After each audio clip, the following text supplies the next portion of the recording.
¿Me creerían si les digo que esta chica que se ve toda campante caminando con su maletita, en realidad acababa de matar a su tutora de inglés y el cuerpo de su víctima lo tenía guardado en esa misma maleta? Este es el caso de Jung Yoo Jung, una coreana de 23 años que decidió matar a alguien que ni siquiera conocía solo porque quería saber lo que era matar a una persona. Pero antes de explicarles a detalle lo que sucedió esa noche, les voy a platicar sobre la vida de Jung para poder entender un poquito mejor del por qué llegó a hacer eso. Cuando tenía tan solo 2 años, los papás de Jung se divorciaron y la mamá la abandonó. Nunca más supo de ella. Y su papá terminó en la cárcel cuando Jung tenía 6 años, así que ella terminó viviendo con su abuelito. Ahora, creo que es interesante saber que para una mujer que no tiene a su mamá durante la niñez puede tener ciertas repercusiones negativas, como tener el autoestima bajo, falta de confianza a otras personas, porque suelen pensar como de que, bueno, si mi propia mamá que me parió me abandonó, porque alguien más querría estar conmigo. También se les suele dificultar poner límites en sus relaciones y tienden a ser aquellas mujeres que no dejan las relaciones tóxicas porque no quieren abandonar a las personas porque ellas mismas saben lo que se siente que te abandonen. También suelen ser más sensibles de lo normal, pero bueno, todas estas cosas no aplican a todas las personas, pero puede que sí. Teniendo esto en mente, vamos a continuar con la historia. Jung en la primaria era una niña que parecía ser muy normal, tenía una mejor amiga y participaba en varias actividades deportivas. Pero en la prepa cambió drásticamente, se volvió una persona antisocial, no le gustaba que le hablaran. Cuando sus compañeros le venían a platicar o a decir hola porque la veía muy sola, ella o se iba o los ignoraba. En el recreo incluso era un poco rara, se iba al salón y se escondía detrás de la cortina para poder comer sola. Algunos de sus compañeros la describían como alguien que no tenía presencia en la clase, que prácticamente era invisible porque no llamaba la atención, aparte no hablaba con nadie. En lo personal yo puedo entender perfectamente su situación en esos años de que era, por ejemplo, invisible, porque cuando yo estaba en la prepa, mis primeros 2 años yo era súper callada y a mí no me interesaba hacer nuevos amigos, simplemente estaba enfocada en pasar mis clases para poder en la tarde entrenar y trabajar. No era mi prioridad socializar y me acuerdo súper bien que cuando me gradué y nos estábamos tomando fotos con todos, yo para esos años ya sí era mucho más amigable, porque ya no era tan intensa en las cosas que estaba haciendo y tan enfocada en las cosas que estaba haciendo, y muchos compañeros me habían dicho, oye, yo no sabía que estabas en nuestra clase, y estas eran personas que se sentaban a un lado mío. Yo estaba consciente de todas las personas con las que me graduaba, las conocía porque las veía, pero yo era tan callada que nadie sabía que existía. Por eso, en mi opinión, siento que ese cambio de Jung no era tan raro, porque aparte pues es la prepa, estamos en una transición de ser adolescentes a adultos, estamos intentando averiguar lo que queremos ser, lo que vamos a hacer a futuro. Creo que era normal que haya cambiado tanto, y más porque en su casa no había tenido una familia normal. De hecho, durante la prepa fue cuando su papá salió de la cárcel. Pero algo que le afectó mucho es que justo cuando salió de la cárcel, luego se fue y se casó con una mujer, pero su papá no tomó interés en involucrarse en su vida. Ella cuenta que se sintió traicionada por su papá porque se imaginaba que al salir de la cárcel él ya se iba a hacer cargo de su propia hija, pero no fue así. Al parecer, la forma en la que Jung se enteró que su papá se había casado era porque su papá en el cumpleaños de Jung le trajo flores y un pastel y le dijo, oh, por cierto, me acabo de casar. Yo 100% entiendo el enojo que sintió ella en ese momento. Jung agarra el pastel y las flores, se las avienta a su papá, llama a la policía y le dice, mi papá me está abusando, llévenselo a la cárcel. Obviamente averiguaron que esto era mentira. Porque les digo que yo lo entiendo perfectamente, porque mi mamá me hizo eso exactamente. De la nada llegó una noche y dijo, oh, por cierto, me voy a casar. Se siente como una traición porque es como, soy tu hija, ¿por qué no me cuentas de que ni siquiera tenías un novio? Espérame, me estoy enojando. Así que no tenía una muy buena relación con su papá, a pesar de que sí le llamaba de vez en cuando. Ella explica que le había dicho una y otra vez a su papá que no se llevaba bien con su abuelo y que su abuelita, que era de hecho su abuelastra, la maltrataba a ella, y le decía a su papá que se quería escapar de esa situación. Pero su papá no le brindaba ayuda, no le decía, ok, vente con nosotros. Simplemente era como que, ay, no pasa nada, solo pórtate bien, no hagas nada malo. Ay, estás exagerando, ¿cómo te va a tratar mal si ellos te quieren mucho? Como que la mandaba a volar prácticamente. Entonces, ella lo que decidió hacer es buscarse un trabajo. Pero no tenía mucha experiencia, así que en la aplicación que mandó para ser ayudante de un campo de golf, ella mintió. Dijo, oh sí, ya me gradué de la prepa, tengo 20 y tantos años, tengo mucha experiencia y soy una persona súper social. Pero cuando la entrevistaron en persona, luego se dieron cuenta que no era así, y aparte se veía muy chiquita como para lo que había dicho en su aplicación, así que no la contrataron. Pero ella duro y dale les llamaba y les decía y les preguntaba, ¿por qué no me contrataron? ¿Es porque no sé hablar inglés? ¿Es porque soy muy chica? ¿Por qué?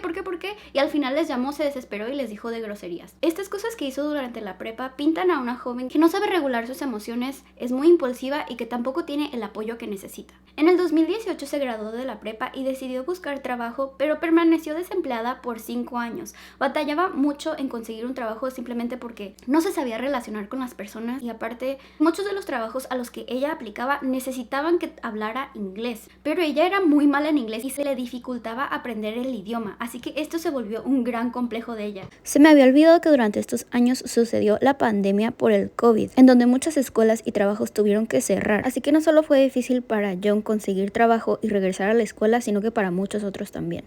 Su salud mental fue deteriorando poco a poco, incluso su abuelito sospechaba de que tenía depresión porque notaba que se deshacía de cosas que eran muy importantes para ella durante toda su niñez. Se le hizo tan raro que la llevó con un psicólogo, pero Young se rehusó a hablar, así que no pudieron ayudarla. En julio del 2022, Young le prendió fuego a la cama de su abuelito.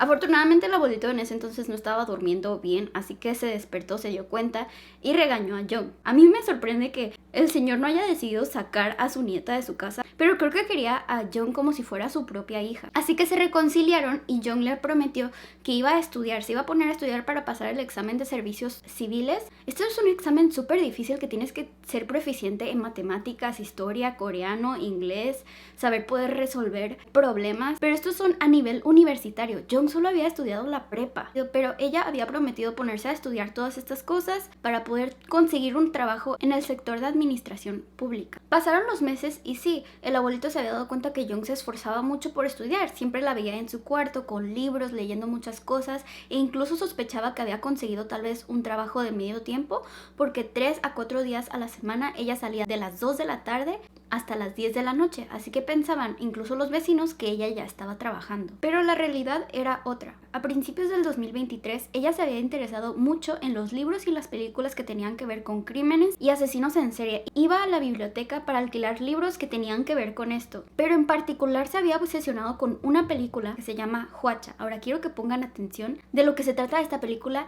y se lo graben porque tiene mucho que ver con lo que hizo después. Esta película se trata de una pareja que está a punto de casarse, pero unos días antes de su boda deciden visitar a los papás del hombre. En el camino deciden pararse en un café, se bajan, van a comprar una bebida, algo de comer, y cuando el hombre regresa al coche se da cuenta que su comprometida no está ahí, así que la busca en la tienda y después la busca en los baños, pero no la encuentra. Eso sí, se da cuenta que en uno de los baños está tirado uno de los broches que ella traía puesto en su cabello. Él incluso regresa a su apartamento y se da cuenta que el apartamento está hecho un desastre, como si alguien hubiera entrado a robar. Así que reporta esto a las autoridades e inician la investigación de la desaparición de Kang, su comprometida. Pero se descubren varias cosas, como que el nombre y la identidad de esta señora Kang no le pertenecía, era de otra señora que había fallecido hace un tiempo atrás, y que la supuesta Kang también tenía otro nombre antes de esto y otro nombre. Al parecer, se dedicaba a robarle la identidad a diferentes mujeres. Incluso, el comprometido de Kang se acordaba que ella le había dicho que su mamá había fallecido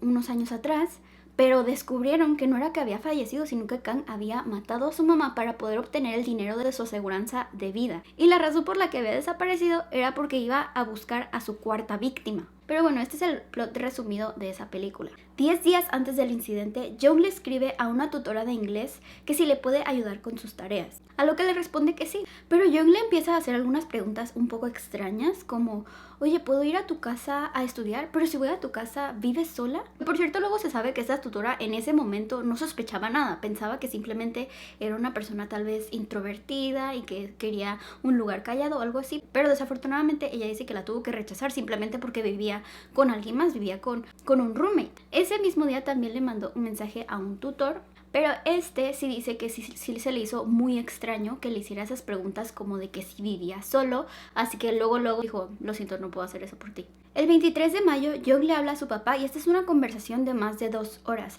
en el que le platica que ella ya se siente muy deprimida y quiere acabar con su vida, y que iba a ser algo muy malo, que esto iba a causarle sufrimiento a su papá, y después de hacer esta cosa mala, ella se iba a quitar la vida. El 24 de mayo, Young le envía un mensaje a una tutora nueva, Pero esta vez Jung se hace pasar por una mamá que le quiere conseguir tutorías a su hija que se le dificulta el inglés. Esta tutora es una mujer de 26 años que estaba estudiando en una de las mejores universidades de Corea y aparte era una de las tutoras más recomendadas dentro de esa aplicación que estaba usando Jung para buscar a estas personas. Jung le pregunta a esta tutora que si estaba bien traer a su hija de secundaria a su casa, ya que en su propia casa pues había mucho ruido y era un poco incómodo. La tutora le dice que está bien, pero también le pregunta que si vivía sola. A esta tutora no se le hizo nada sospechoso porque decía, bueno, es una mamá, quiere que su hija esté segura, etcétera. Y le dice, no se preocupe, yo voy a la universidad acá, vivo sola, es un área muy segura, usted me la puede traer pasado mañana como a las 5:30 porque tengo tiempo libre. Jung le dice, perfecto, nos vemos pasado mañana entonces. El 26 de mayo, Jung se corta el cabello y se compra un uniforme de colegiala antes de dirigirse al apartamento de la tutora. A las 5:30 de la tarde, Jung llega al apartamento y la tutora la deja pasar, platican un rato y después la tutora le ofrece algo de tomar. A lo que Jung dice, ¿me puedes dar una cerveza? Y la tutora dice, no, eres menor de edad, no te puedo ofrecer cerveza, ¿no quieres otra cosa? Y Jung le responde, tengo 25 años, vengo a morirme con alguien, estoy buscando a matar a alguien para que muera conmigo.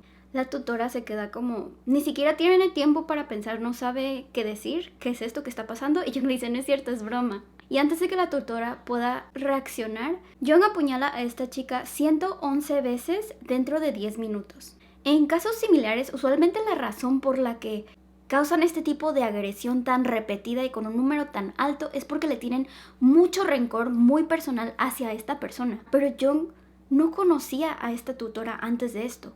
¿Por qué le tenía tanto odio? 111 veces en 10 minutos. Ni siquiera me lo puedo imaginar. Pero bueno, después de esto, ella se desviste y se pone ropa de la tutora. Busca en los cajones, se pone ropa nueva, se limpia y de ahí se regresa a su casa para recoger una maleta. Va al súper, se compra cloro, bolsas, regresa al apartamento de la tutora y al parecer ahí la descuartiza, mete partes del cuerpo a la maleta, mete la ropa de la víctima a una bolsa y también otras partes del cuerpo. Esa bolsa de basura la deja ahí en el apartamento. A las 12 de la madrugada, esto ya es el 27 de marzo, ya es el siguiente día en la madrugada, sale con la maleta y pide un taxi. Y ahí es cuando ven las grabaciones de CCTV que está como así, casi bailando, sale como si nada, sale como si acabara de llegar del aeropuerto. Parece una persona normal. No se ve ni nerviosa, ni preocupada, ansiosa, nada. Llega con el taxista y le dice que la lleve a un parque. Y el taxista cuenta que cuando le está ayudando a subir la maleta a su coche, pues se da cuenta que la maleta está como mojada y aparte se ve que está algo pesada, ¿no? Y esto le había llamado mucho la atención. Se le había hecho algo muy raro, digo, de todos sus años trabajando como taxista, nunca había visto que pasara eso a la 1 de la mañana. Usualmente pues son chicas acompañadas con otras personas, son mujeres de universidad, porque ahí cerca estaba la universidad, pero una mujer sola con una maleta y aparte estaba medio mojada, se le hizo muy sospechoso, algo estaba mal. Al llevarla al parque, él se quedó ahí observando a ver qué pasaba, qué iba a hacer, y vio que entró al parque, después de un rato regresó a la calle, pero la maleta se veía mucho más ligera. Parecía que había ido a tirar el contenido de su maleta, así que ese taxista llamó al 112, que es el teléfono de la policía, para reportar a Jung. A las 6 de la mañana de ese día arrestan a Jung y dentro de sus posesiones encuentran una nota que se había escrito a ella misma que decía, si no la matas no te podrás deshacer de esta ira. Luego Jung empieza a actuar súper enferma, le dice, me duele el estómago, estoy sangrando internamente, llévenme al hospital. La llevan al hospital, pero al parecer no tenía nada y solo quería como ganarse un poco de tiempo, probablemente para inventarse una historia. Cuando la empezaron a interrogar, Jung explicaba que, es que alguien nos vino a atacar mientras que estábamos estudiando las dos, a ella la mataron y yo pude sobrevivir, por eso es que me regresé a mi casa y tenía mucho miedo, por eso no reporté nada. Pero por la autopsia y por las cámaras de seguridad se sabe que no había nadie más que la tutora y Jung, así que le dicen, estás mintiendo, dinos la verdad. Y dice, bueno, ok, esa no era la historia verdadera, lo que pasó es que ella y yo nos empezamos a pelear, pero yo uso lentes y tengo una vista muy mala. Ella me rasguñó la cara, se me cayeron los lentes y no podía ver y tenía mucho miedo, así que pues me defendí como pudiera y la terminé matando, pero no era mi intención. Para esta historia también pudieron verificar que en las uñas y en las manos de la tutora no tenía ADN de Jung, así que no había posibilidad de que ella la hubiera rasguñado o la hubiera atacado. Cuando investigaron su celular se dieron cuenta que ella le había mandado mensajes a 54 tutores y que 3 meses antes del incidente estaba averiguando cosas como asesinar a tu propia familia, cómo esconder un cuerpo y entre otras cosas que confirmaban que esto había sido planeado y no un accidente. Aparte de esto, su celular estaba vacío, no se mensajeaba con su familia y confirmaba que no tenía amigos. El 31 de mayo, por fin confiesa que ella había matado a la tutora y la razón por la que lo había hecho era simplemente porque tenía ganas de saber lo que se sentía matar a alguien, que tenía mucho interés en lo que era el crimen y simplemente era una experiencia que quería vivir. Durante su juicio, para que a Jung le dieran una sentencia más baja, ella empezó a decir que estaba mal de la cabeza, que cuando iba a la casa de la tutora ella pensaba que iba a ser como un ritual en el que iba a matarla a ella, después se iba a matar a sí misma y que las dos iban a revivir en el cuerpo de la otra. Después dice que no, es que después de que la maté ella me empezó a hablar, o sea, empezó a decir cosas y historias muy extrañas como para darles a creer que estaba mal de la cabeza.